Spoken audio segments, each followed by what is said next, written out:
Welcome back. I'm Jack Bradley. The House marked up its version of the National Security, State Department, and related programs appropriations bill today. Republicans look to refocus spending on national security priorities. Our Washington correspondent, Luis Eduardo Martinez, has the details.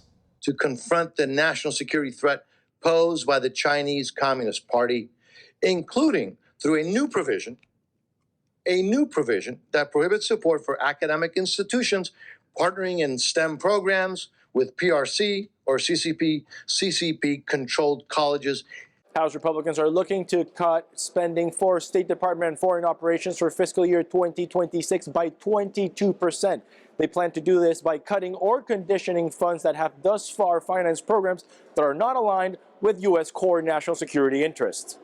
Funding is cut, conditioned, or withheld to countries that are no longer advancing shared interests, such as Colombia, South Africa, unless it ceases cooperations with our adversaries and Mexico, until it meets the requirements on water deliveries to the United States. House Democrats expressed opposition to the spending cuts and argued for the need to finance humanitarian operations abroad. Nigeria, malnourished infants are dying without food. In Miramar, hospitals are going dark. In Gambia, support for the survivors of female genital mutilation has ended. In Ukraine, wounded soldiers go without care. And in Ecuador, women entrepreneurs are losing lifelines. In the House and the Senate, Democrats have threatened to be uncooperative throughout the funding process if their priorities are not addressed.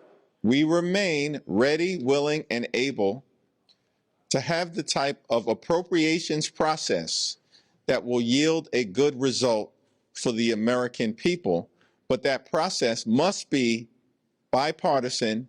And conservatives in the House of Representatives have already alerted Speaker of the House Mike Johnson that they will not vote once again for a continuing resolution. We're talking about a CR of a CR that is a continuation of Biden spending. We're talking about a CR that has the things that we just took out using rescissions. I'm not voting for September 30th CR. Congress must pass government funding for fiscal year 2026 before September 30th or face a government shutdown. Thus far, the House of Representatives has only passed 2 of the 12 appropriations bills. Reporting from Washington, D.C., Luis Eduardo Martinez, NTD News.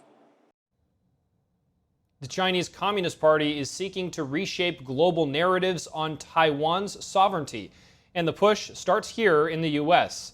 A hearing at the Congressional Executive Commission on China today unveiling the regime's malign operation against its dissidents on American soil. NTD's Sam Wong has the story. We're a free country, and we should not have the gosh darn Chinese Communist Party trying to intimidate Americans on our soil. A bipartisan congressional panel uncovering China's malign operations targeting Taiwan and its supporters in the U.S. We've had previous testimony of transnational repression here in the United States, ranging from somebody walking up to a Chinese member of the diaspora and saying, "We know who you are, we know where you live," to direct threats of their family members back in China. Members of Congress spotlighting one of the CCP's key influence campaigns known as the United Front Work Department. It's a state mechanism designed to co-opt and silence opposition outside of China, oftentimes by mobilizing a large network of overseas agents. In a military context, the United Front system is operating on mission orders. It's not a question of whether it's legal or illegal. The party doesn't care about that. It cares about its objectives and creating this ability to leverage to push those forward. The panel says that the CCP is working to reshape public opinions in the U.S., particularly on the Taiwan issue. The tactics include staging protests and using propaganda to fuel skepticism over the island's de facto independence. So if you look at Chinese writings on the United Front, they explicitly call for these societal organizations and overseas Chinese community leaders and elites to play a role in promoting Beijing's interests, including over Taiwan. Taiwan's independence has long been a flashpoint in the U.S.-China relations.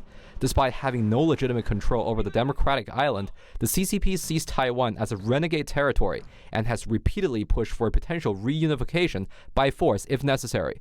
Lawmakers and experts warn that China's activities near Taiwan could have global implications. Do you believe that the types of things that we're seeing them orchestrate in Asia today, particularly, election manipulation, could be executed here in the United States today? It's already happened, and it will happen again in the future. Sam Wang, NTD News, Washington, D.C. Russia is now targeting a spiritual group long persecuted in China, mirroring the Chinese Communist Party's playbook. NTD's Steve Lance breaks down the latest developments out of Russia.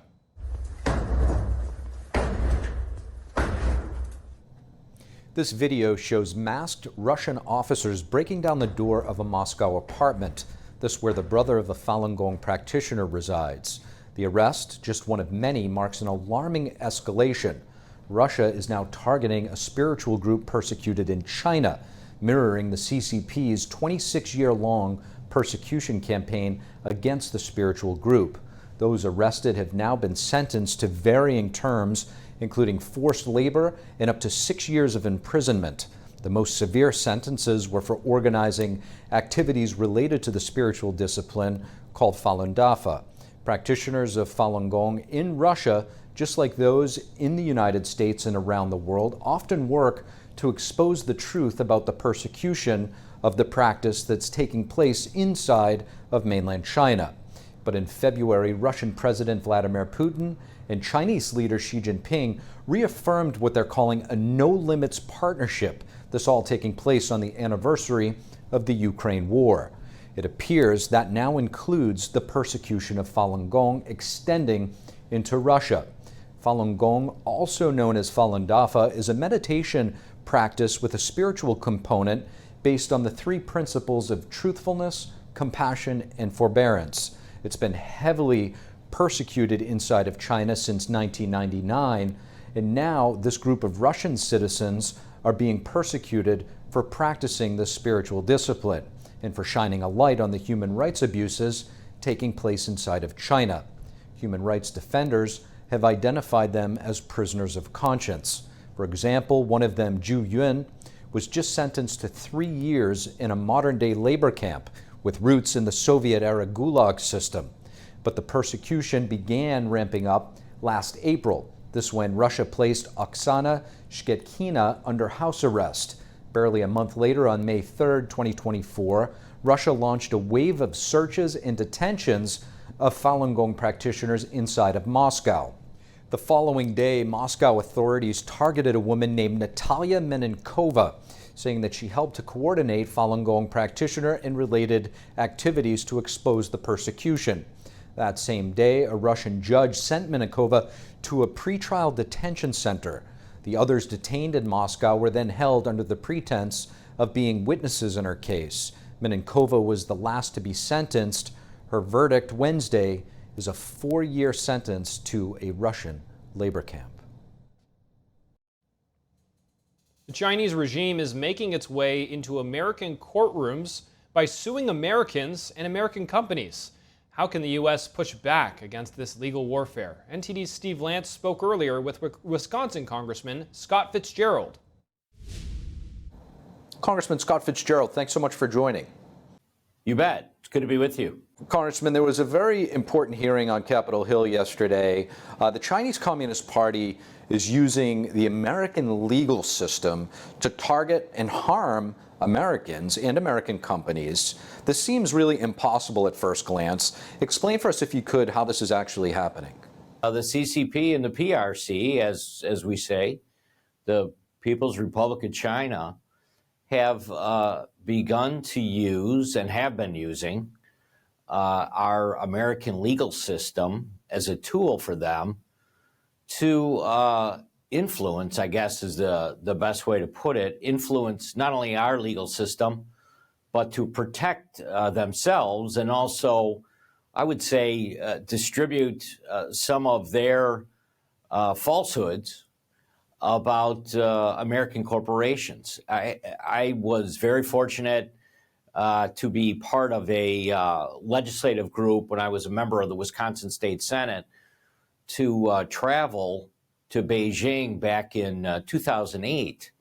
And that was at the height of American companies trying to locate and operate within China And, some of the names are Western names that you'd be very familiar with that are either retail or involved in manufacturing. Looking back on it, obviously there's kind of an exodus now, and President Trump is putting a lot of emphasis on the idea of American corporations returning to the States and engaging in manufacturing and trying to develop new factories. We hear about the CCP going after Chinese dissidents in the United States. This is really an issue of our national sovereignty. Why is this happening, and what can ultimately be done to push back against it? Well, we've always had, as a component of our own legal system, a way for an international company to engage in our legal system, and then vice versa, where you may have a lawsuit that's actually filed in another country overseas, and through a process of international committee, then that would be resolved.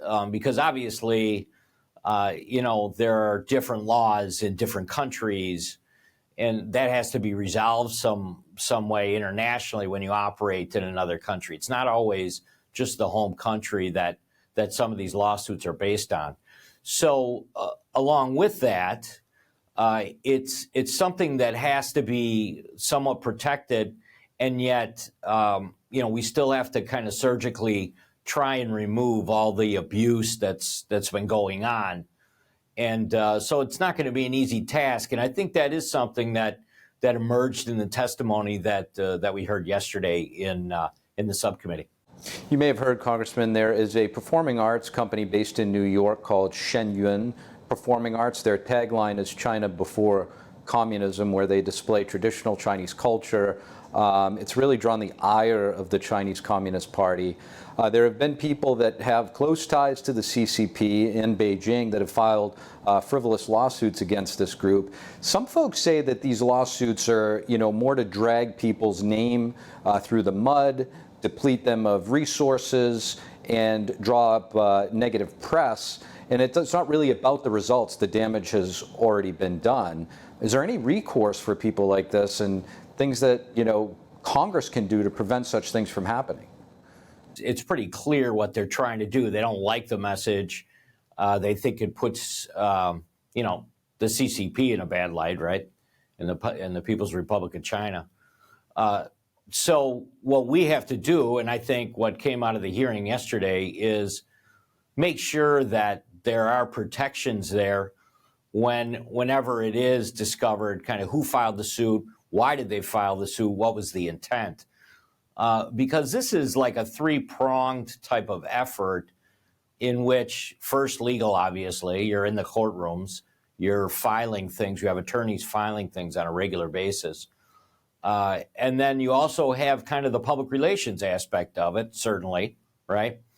In that you're trying to influence through media and through their own press outreach that comes directly from the CCP. And then that third component is kind of the overall, lawfare, which is the back and forth that happens between the two countries. So,